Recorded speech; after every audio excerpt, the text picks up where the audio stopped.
नयन कौमुदीदारे जय जय जगदम्ब शिवे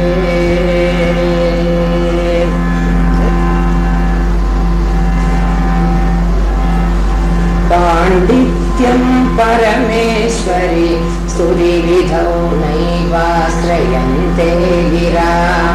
वैरिञ्चान्यपि गुम्फनानि विगल गर्वाणि सर्वाणि ते स्तोतुं त्वां परिपुल्लनीलनलिन श्यामाक्षि मां वाचाली कुरुते तथापि नितरां त्वत्पादसेवादरः ताभिञ्जस्तव गद्विषे तनुभृतां दारिद्र्यमुद्राद्विषे संसाराख्यतमूमुषे पुररिपो वामाङ्गसीमाजुषे कम्पातीरमुखे कवयतं जिह्वाकुटिं जग्मुषे विश्वत्राणपुषे नमोऽस्तु सततं तस्मै परं ज्योतिषे ये सन्ध्यारुणयन्ति शङ्करजटा कान्तारचन्द्रार्भकम् सिन्दूरन्ति च ये पुरन्दरवधू सीमन्तसीमान्तरे पुण्यं ये परिपक्वयन्ति भजता काञ्चीपुरी मामुनीं पायासु परमेश्वर प्रणयिनी पादोद्भवा पांसवना कामाडम्बरपूरय शशिरुचा कम्रस्मितानां द्विषा कामारे अनुरागसिन्धुमधिकं कल्लोलितं तन्वते कामाक्षीति समस्तसज्जननुता कल्याणदात्री नृणां कारुण्याकुलमानसा भगवते कम्पातडे जृम्भते कामाक्षीण पराक्रम प्रकटनं सम्भावयन्ती दृशा श्यामाक्षीर सहोदरस्मितरुचि प्रक्षालिता शान्तरां वामाक्षी जनमूलिभूषणमणि वाचाम्बरा देवता कामाक्षीति विभागिका विकरुणा कम्पातडे जातरे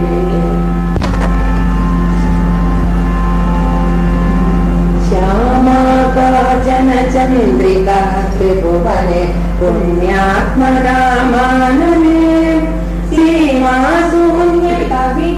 सीमाशून्यवर्षजननी यातापि कादम्बिनी मारारादिमनो विमोहनविदो काचित्तमक्कन्दरी कामाख्याः करुणाकटाक्षलहरी कामाय मे कल्पतां प्रौढध्वान्तकदम्बगे कुमुदिनि पुण्याङ्गुरं दर्शयन् ज्योत्स्नासङ्गमनेऽपि भोगमिथुनं मिश्रं समुद्भावयन् कालिन्दी दगनि दशां प्रकटयन् कम्रानमस्यद्भुतां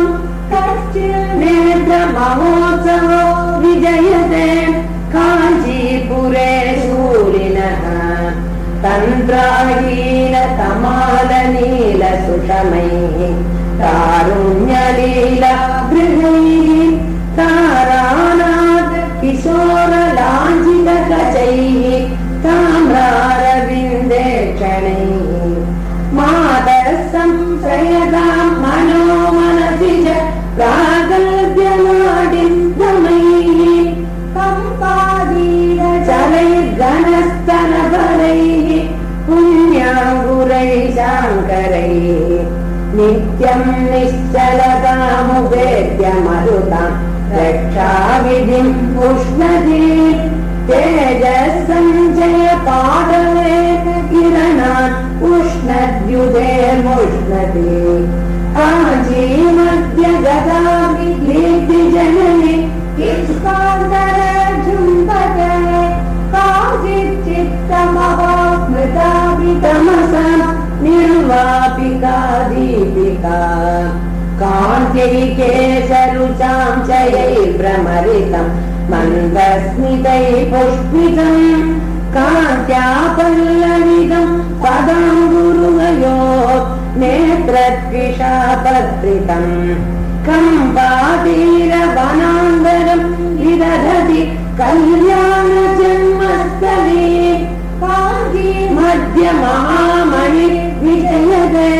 काचित् कृपा कन्दले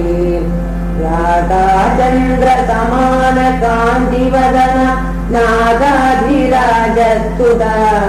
मोकानामपि कुर्वति सुरधुनी एकाशवाग्वैभवम् श्रीकाञ्चीनगरि विकाररसिका शोकापलन्त्री सदाम् एका पुण्यपरम्परा पशुपते राकालिनी राजते जाता शीतशैलतः सुकृतिना दृश्या परं देहिना लोकानां क्षणमात्र संस्मरणतः सन्तापविच्छेदिनी आश्चर्यं बहुकेलनं विदनुते नैश्चल्यमा बिभ्रति कम्पायास्तरसीम्नि कापि तडिनी कारुण्यपादो मये ऐक्यं येन विरच्यते हरणं कम्बावकुम्बावुगे रेखायत्कचसीम्नि शेखरदशां नैशाकरी गाहते औन्नत्यं मुहुरेति येन समः येनासकस्सानुवा कम्पातीरविहारिणा सचरणा तेनैव दाम्ना वयम् अक्ष्णोश्च स्तनयो श्रिया श्रवणयो बाहोश्च मूलं स्पृशन् उत्तंसेन मुखेन च प्रतिदिनं गृह्यन् पयोजन्मने माधुर्येण गिरा गदेन मृदुना हंसाङ्गनं देवलम् काञ्चीसीम्नि जगास्ति कोऽपि कविता सन्तानबीजाङ्कुरः कण्ठं चान्द्रमतं पटं समनिशं काञ्चीपुरे केलनं कालायश्च विदस्करीं तनुरुचिं कर्णे जपे लोचने तारुण्योष्मनकं पदं स्तनभरं जङ्गास्पृशं कुन्दलं भाग्यं देशिकसञ्चितं मम कदा सन्धाकयेदम्बिके तन्मानं निजकेलिसौधसरणिं नैसर्गिकीनां गिरां केदारं कविमल्लैसूतिलहरि सस्यश्रियां शाश्वतम् अङ्गो वञ्चन चुञ्चु किञ्चन भज काञ्चीपुरी मण्डलम् कन्यायच्छवि आपसादनमणे पौष्पेशवं पौरुषम् आलोके मुखपङ्कजे ददति सौधाकरीं चातुरीं चूडालङ्क्रियमाण पङ्कजवनि वैरागप्रक्रिया मुक्तस्मेन मुखीं गणस्तनगडि मूर्छालमज्ञापिता काञ्चीसीमणि कामिनी विजयते काचिज्जगन्मोहिनी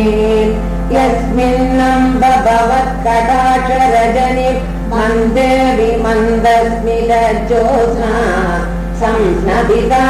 भवत्यविमुखि तं प्रत्यहो देहिनम् द्राक्षामाक्षिक माधुरि मदबल वीणाकरि वैखरी कामाक्षी स्वयमादनोत्यभिसृजिं वामे क्षणे वक्षणम् का जलकान्दय स्मितरुचि सर्वायिनी पादसी प्रौढध्वान्तरुज स्फुटादर महालौहित्य संयोदये माणिक्योपलकुण्डलां चिगिनि कल्याणैकभुव कटाक्ष सुषमाः कामाक्षी राजन्विते कलकलरण काञ्ची काञ्ची विभूषणमालिका कचबरलसच्चन्द्र चन्द्रावतंसधर्मिणी कविकुलगिरस्रावं स्रावं नीलकुलकामुदा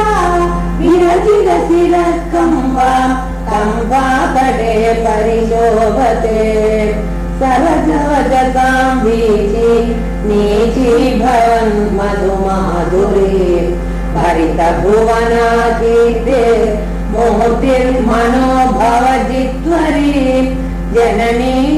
मनसो योग्यं भोग्यं नृणां तव जायते कथमिव विना काञ्चीभूषे कटाक्षतरङ्गितम् भ्रमरितसरित्कुलो नीलोत्पलप्रभया नभजनतमकण्डी तुण्डीरसीं निविजृम्भते अजलतमसा मेघः पादप्रसूनसरासन प्रतिपटमनोहारी नारी कुलैकशिखामणि मधुरवचस मन्दस्नेरा मतङ्गजगामिनः तरुणिमनुजस्तापिञ्जाः तमः परिपन्थिनः कुजबलनः कुर्युर्भद्रं विमोचनाः कलिततरुणा काञ्चीबाज कबाली महोत्सवाः कमलसुषमा कट्यारोगे विचक्षणवेक्षणाः कुमुदसुहृदक्रीडा चूडालकुन्दरबन्धुरा सुधिररुचिभिस्ताविञ्च श्रीप्रभञ्जनचुञ्जवः पुरविजयिनः कम्पातीरे स्फुरन्ति मनोरथाः कलितरदय काञ्ची लीलाविदौ कविमण्डले वचनलहरे वासन्दीनां वसन्तविभूदयः कुशलविदये भूयासुर्मे कुरङ्गविलोचनाः कुसुमविशिखाराधे रक्ष्णा कुतूहलविभ्रमाः कबलिततमस्काण्डात् तुण्डीरमण्डलमण्डना सरति जवनि सन्तानानाम् अरुन्धुतशेखराः नयनतरणेर्मेदीयां सर कथानुभवन्ति मे तरुणजननश्यामा शम्भो तव फलविभ्रमाः अजलममिषं दीनं मीनध्वजस्य मुखस्त्रिया सरसिजभुवो यानं ज्ञानं गदेन च मञ्जुना हृदकसरसामन्नं किन्नं किराचवितन्मदि तिलकयति सा कम्पावीरुं त्रिलोचनसुन्दरी जननी भुवने चङ्क्रम्येकं कियन्तमनेहसं कुपुरुषकरभ्रष्टैः दुष्टैर्धनैः उदरं परिः तरुणकरुणे तन्त्राशून्ये तरङ्कयलोचने नमतिमयिते किञ्चित् काञ्चीपुरी मणिदीपिके मुनिजनमनःपेडीरत्नं स्फुरत्करुणानटी विकरणकलागेहं काञ्चीपुरी मणिभूषणम् जगति महतो मोहौर्यादे नृणां परमौषधं पुरकरधृतां कामदयं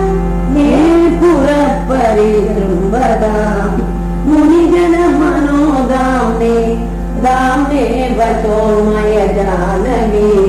हिमगिरितट रात्माराय अक्षराय परात्मने विकरणजुषे काञ्ची देशे महेश्वर लोचन हृदय क्रीडा सौदाङ्गणाय नमो नमः मरगदरुजां प्रत्यादेशं महेश्वर चक्षुषाम् अमृतलहरी पूरम् आरम्भवाक्यपयोनिधे सुचरितफलं काञ्चीभाजो जनस्य पचेलिमम् हिमशिखरिणो वंशैकं वतं समुपास्महे प्रणमनदिनारम्भे चम्पानदी सहितावते सरसकवितोन्मेषः पूषा सदां समुदञ्जितः प्रतिपदमहाप्रौढ रोद्यत्कवित्वकुमुद्वदीर् नयति तरसा निद्रा मुद्रा नगेन्द्र कन्यके समितजडिमारम्भा कम्पा नदी निकटेशरी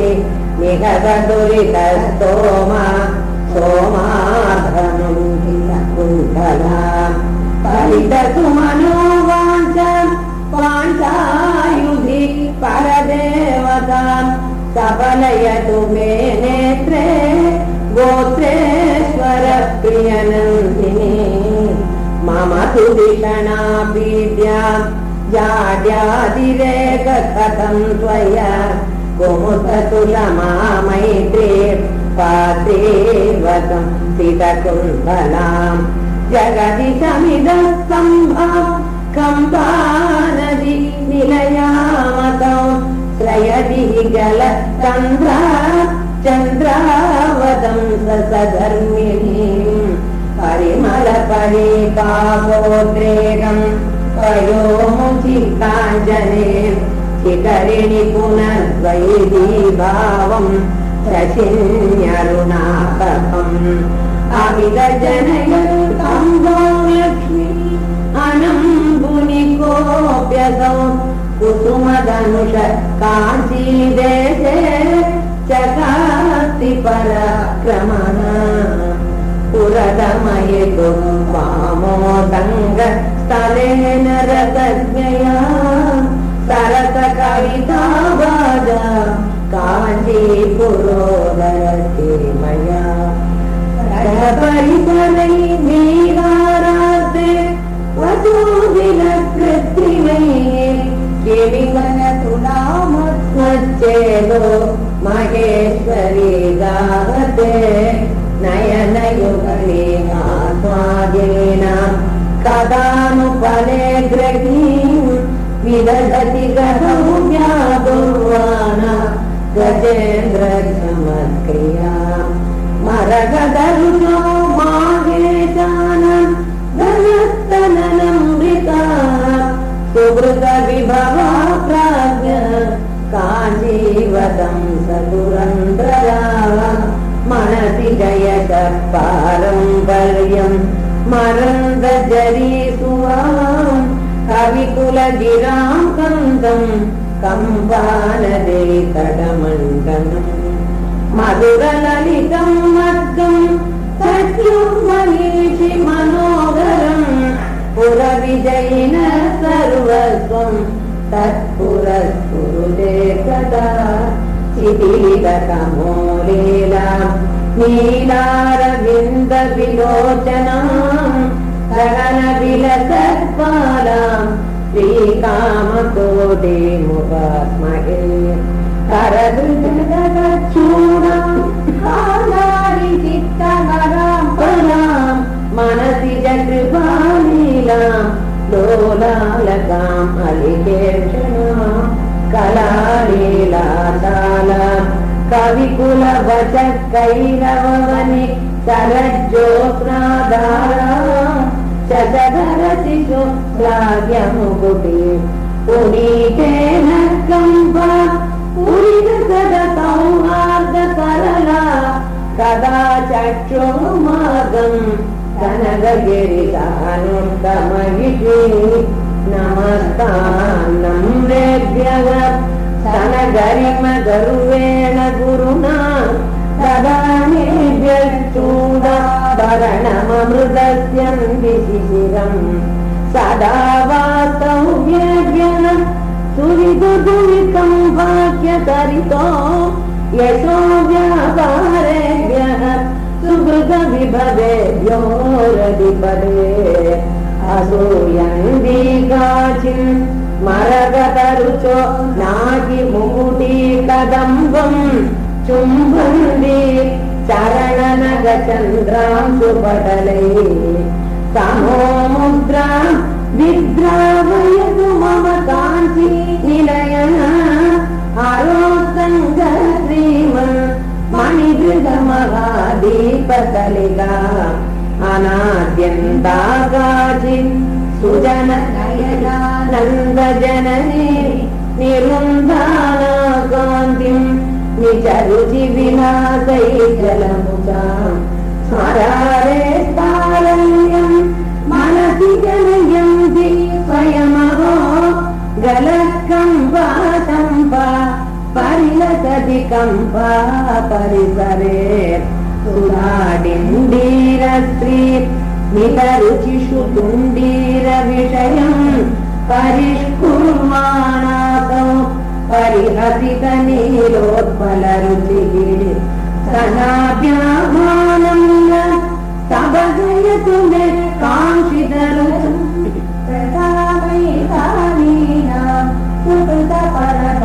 नित्यगरिमा कृपादाराद्रोणे कृपणधिषणान प्रणमतां निगन्त्री सन्तापं निगममुकुटोत्सं सतलिका पराकाञ्चीलीलां परिचयवती पर्वतसुधा गिरां नीलीदेवी गिरिशपरतन्त्रा विजयते कवित्वश्रीकन्दः सुकृतपरिपाटीः विश्वेषां विषमकरवीरध्वजपटी सगीतं वानद्याः अदगतिगपादोदयुगली पुराणी पायाङ्गन पुरमदन साम्राज्यपदवी दरिद्राणामध्ये दरदलितकार्बिञ्जसुषमाः स्तनाभोगक्लान्ताः तरुणहरिणाङ्गाङ्गितगजाः हरादीना नानाभिबुधमुकुटि चुम्बितपदाः सदा सम्पादीन कदय विहरामो गिरिसुते वरीवस्तुस्ते मा त्वयि मम गिरां देवि मनसो नरीनस्तु प्रौढा वदनकमले वाक्यलहरी चरितस्तु प्रज्ञा जनञ्जलिम न परजने चरितस्तु स्वैरं जननिमयि कामाक्षि करुणां क्षणास्ते कामाक्षि भ्रमरसुषमा शिक्षण गुरुवो कटाक्षव्याक्षेपो मम भवतु मोक्षाय विपदां नवीनस्तु स्वैरं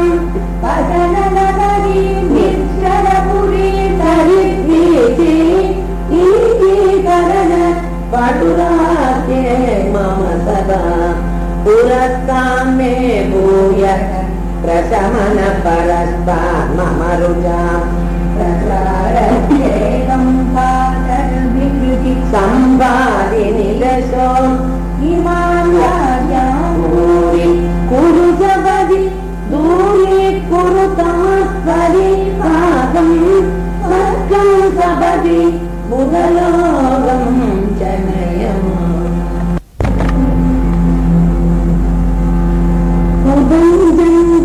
कांजी नगरनिलये त्वत्करुणया समृद्धा वाग्दाडी परिहतति माध्वी कवयताम् मार प्रतिबलजड यूतमुकुटि कुटीर उल्लासन्या सदमगतटिन्या जयपति श्रियं विद्यां दद्या जननि नमतां कीर्तिममितां सुपुत्रान् प्रदत्ते तव जडिति कामाक्षि करुणां त्रिलोक्यामादित्यं त्रिपुरपरिपन्थि प्रणयिनी प्रणामस्त्वत्पादे समितदुरिते किं न कुरुते मनस्तम्भं स्तम्भं गमयदुपकम्पं प्रणमतां सदा लोलं नीलं चिपुरजितलोलं वनिकरं गिरादूरं स्मेरं ऋतुशशिकिशोलं पशुपदे वृषायोग्यं भोग्यं तुलिनगिरिभाग्यं विजयते घनश्यामा कामागतमहिषि कामाक्षि मधुरान् दृशां पातानेका अमृतजलसीका अनुपमान् भवोत्पादे दीते मणिकरनाथे दृढभवन् मनश्शोके मूके इमगिरिपदाके करुणयान् नकानामन्दानां बालिकलबन्धाकुलदियां महाद्यं वृन्दानाम् अभिलषितसन्तानलतिकां करन्तीं संवाय सर्वविधरित्रीं त्रिजगतां स्मरामस्तां नित्यं स्मरमतनजीवासु कलिकां पराविद्या हृद्या श्रुतमदनविद्या मरगद प्रभानीला लीला परवशितशूलायुधमनां तमपूरं दूरं चरणनतपौरं दरपुरि मृगाक्षी कामाक्षी कमलतरलाक्षी नयतु मे अहं द्राक्ष्यामर्कं कवलयति हरिणीं हठात्तं विद्रूपं हरमहिषि तस्याङ्गुरमसौ कटाक्षव्याक्षेप प्रकटहरिपाषाण पटलैः इमामुच्चाटय जडिति कामाक्षि कृपया बुधे वा मुखे वा तव पतति यस्मिन् क्षणमसौ कटाक्ष कामाक्षि प्रकटजडिमक्षोदपटिमान् कटङ्कारं नास्मि करमुकुलसूताय मुकुटाय नमो वामं ब्रूयो नमुषि परिपन्थि प्रहृदयः प्रदीचिं पश्यामः प्रकटरुचिनीवालकमणि प्रभातद्रीचीनां प्रदलितषडाधारकमलां करन्दीं संशुम्नेपदि परपदेन्दु प्रवितलत्सुधात्रां कामाक्षीं परिणतपरं ज्योतिहृदयां गम्भारादि प्रभृतिमुकुटि पादयो पीडयन्ति कुम्भावाचां कविजनकृता स्वैरमारामयन्ति चम्पालक्ष्मी मणिगणरुच पादलै प्रापयन्ति कम्पातीरे कविपरिषदां जृम्भते भाग्यसीमा चन्द्रपीडा चतुरवदना चञ्चलापाङ्गलीला कुन्दस्मेरा कुचभरनता कुण्डलो दूतभृङ्गा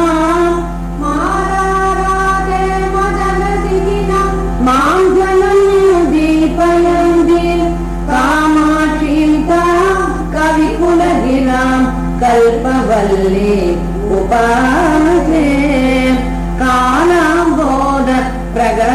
क्षमा कान्तिभिस्तर्जयन्ति कल्याणानाम् उदयसरणि कल्पवल्ली कवीनाम् कन्दर्पाय प्रियकदशति कल्मषाणाम् निगन्त्रि काञ्चीदेशम् तिलकयति सा कापि कारुण्यसीमा पूरीकुर्वन् पुरति जगते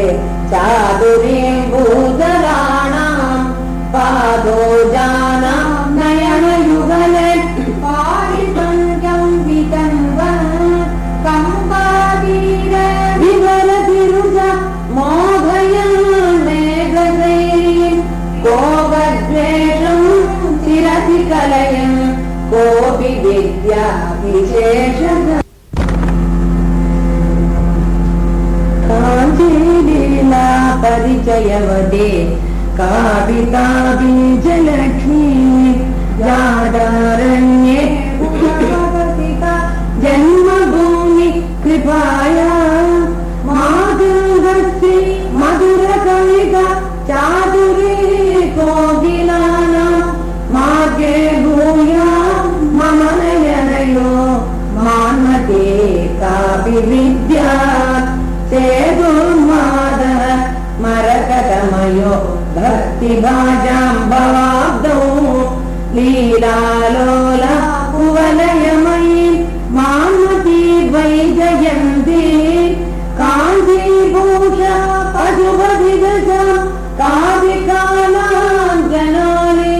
मत्कं दुःखं शिशिलयतु ते मञ्जुलाभाङ्गमाला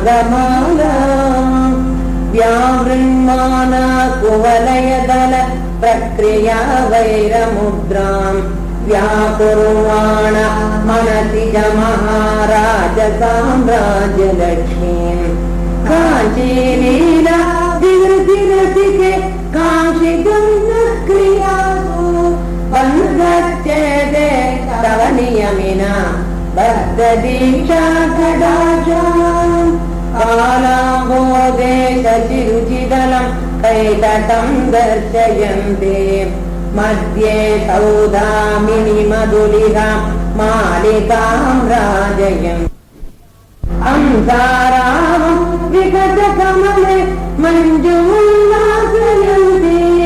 कम्पातीरे विलसति नव काव्यकारुण्यलक्ष्मी चित्रं चित्रं निज मृदुदया पल्लवाले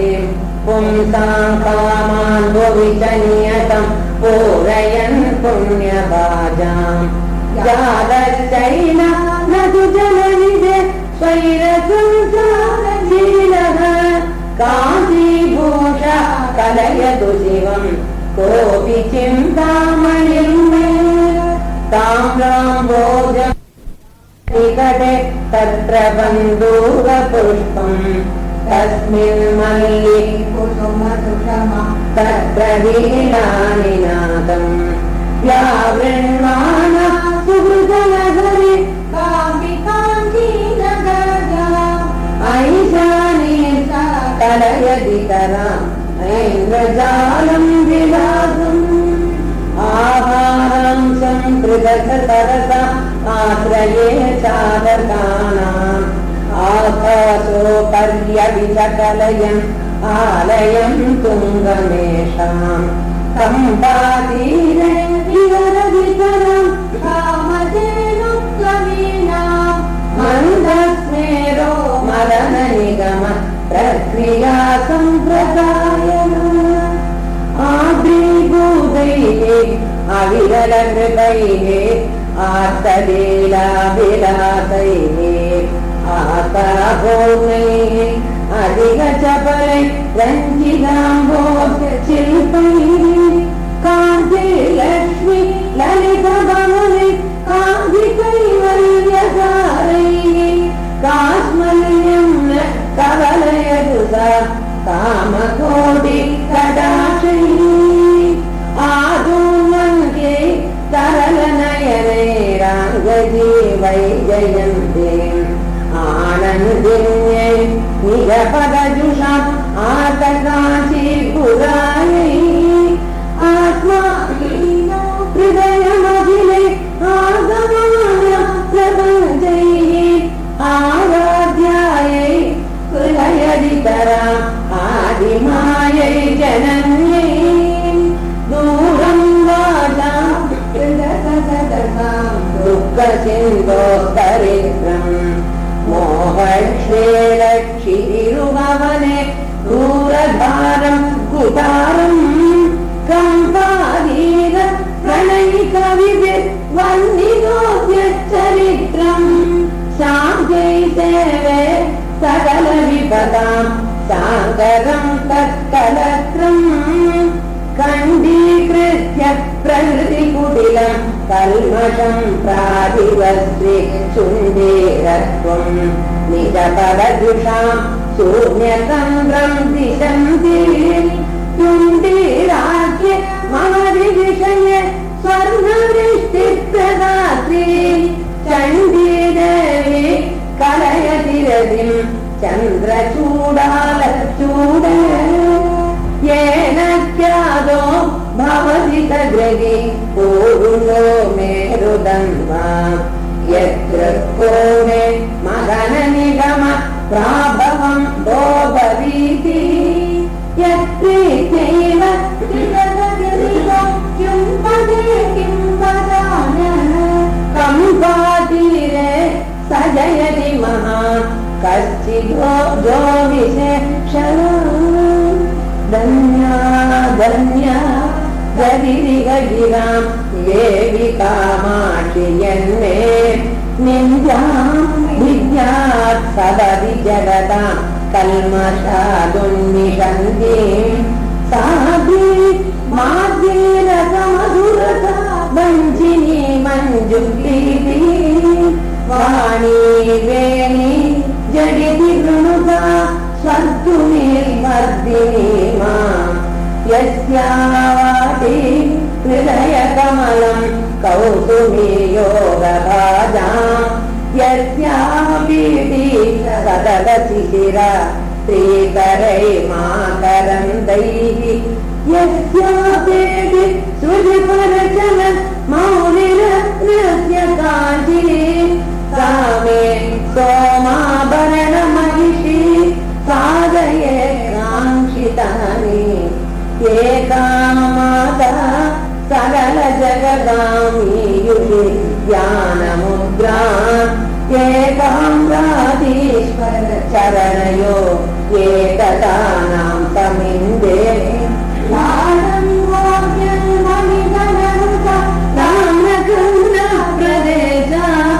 तारुण्यश्री सबजिदतनु तापसे कापि बाला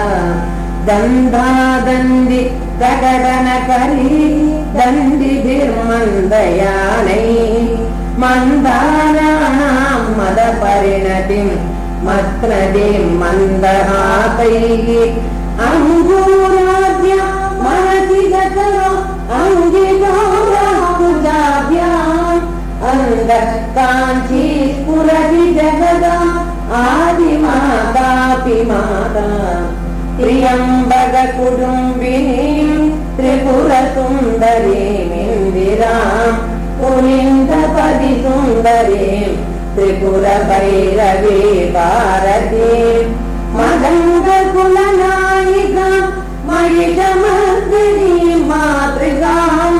भणन्ति विबुधोत्तमा विवृतिमेव कामाहिते महामुनिमनोनटी महितरम्यकम्पातटे कुटीरविहारिणि कुटिलबोधसंहारिणि सदा भवतु कामिनि सकलदेहिनां स्वामिनि कृपाविजयकिङ्करि मनविभूतये साङ्गरी जटा प्रकृतिनिर्जना जनविलोचनारुन्धुत नराजननिवेक्षणं क्षणमवाप्य कामाक्षिते वचस्सु मधुमाधुरीं प्रकटयन्ति गौरङ्गरि विभूतिषु विडम्बना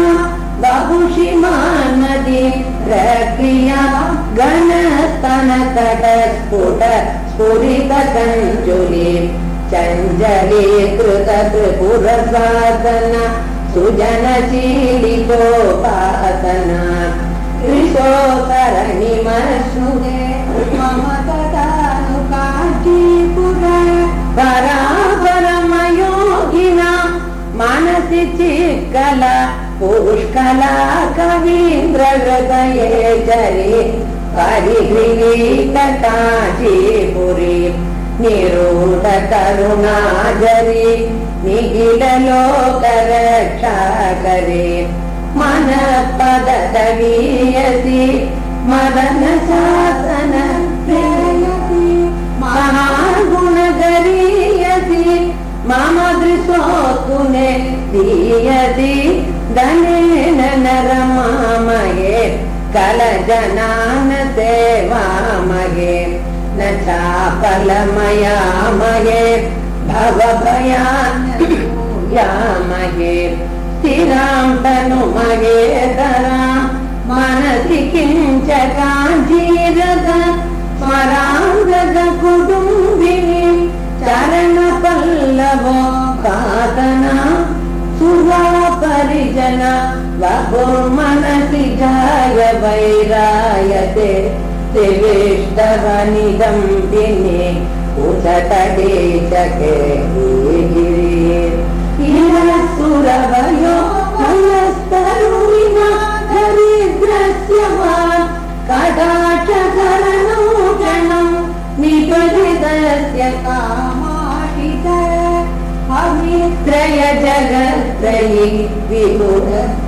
पवित्रय जगत्त्रयी विभुत बोध जीवादुभि पुरत्रय विमर्दिनः पुलकचञ्चुरे भाक्षय विसर्जने व्यसनमोक्षणे ईक्षणैः निरक्षर शिरोमणि करुणयैव कामाक्षिमां कदा कलितकेलना करुणयैव काञ्चीपुरे कलाय मुकुलद्विष शुभकदम्बपूर्णाङ्गुरा तनोदर बगालस कवितेषु ते बन्धुरा प्रचलित कृपारसा परिपदन्ति मार्गे दृशो अशोकलोद्भवं हृदयनन्दनं देयिनाम् अनर्थमधिकाजित किमपि रत्नमुद्योतते अनेन समलङ्कृता जयति शङ्कर रत्तली कदास्य मम मानसं व्रजति पेदिकाभिभ्रमं परामृतजरीप्लुता जयति नित्यमन्दश्चरी भुवामभिभगेश्चरी परमसंविदे आत्मिका महद्भिरपरोक्षिता तदगमेव काञ्चीपुरे ममान्वजमहं मदिर् मनसि बाधुमाहेश्वरी तमो विपिनदाविनं सततमेव काञ्चीपुरे विहाररसिका परमसंविदो विरुगे कटाक्षनिगलैर्दृढं हृदयदुष्टदुर्भावनं चिरं नयतु मामगं त्रिपुरवैरिते नन्दिनी